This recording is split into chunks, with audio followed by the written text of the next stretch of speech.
Ever been to Plimoth Plantation? You know it's something of a time warp. The clothing, buildings, and housewares at the 17th Century Living Museum are about as authentic as it gets.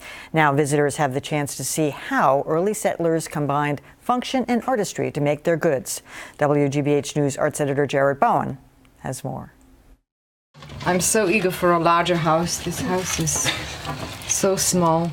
Life in 17th century New England was spare for the first English settlers.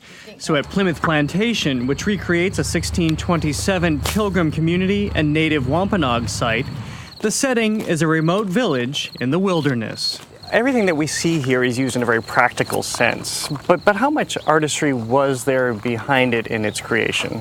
The sense that everything needed to be both beautiful and functional. There's certainly an artistic expression going on in even the implements of daily life. The ceramics are highly decorated, and we know that there are tailors in 17th century Plymouth. Most of what the Pilgrims used here, their pottery, linens, and furniture, was brought from Europe. But that vintage manufacturing is charted out in Plimoth Plantation's brand new crafts center. Artisans here produce the objects in the museum sites, says Deputy Director Richard Pickering. For our guests, being able to talk to an artist about his or her work, whether it's textiles or ceramics or the recovery of native technologies, it brings the past alive, and it's our process of discovery. Throughout the Wampanoag home site are the traces of centuries of craft still very much employed today. Using methods taught to her by family, Erin Whedon performs quill work, using dyed natural porcupine quills to embroider clothing, shoes, dresses, and this headband. It's our culture. How we dress is part of who we are, just like our language and, the other traditions. Do you consider it art? It's an art. It's an art, but everything that Native people would have made back then, they took the time usually to make it beautiful. There's not too many, pieces of things that we see that aren't decorated. Like Bob Charlebois' majestic headdresses. Fashioned from porcupine hair, they evoke the movement of a bird. It's a headdress that's meant to look like the crest of a woodpecker.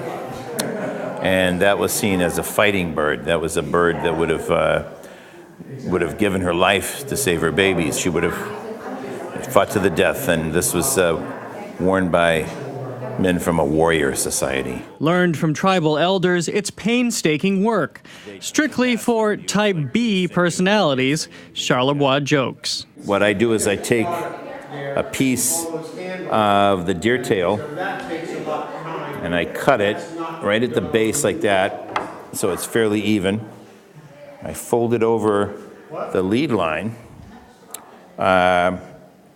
pinch it, and then I go underneath. This is people who do crocheting will recognize this particular stitch.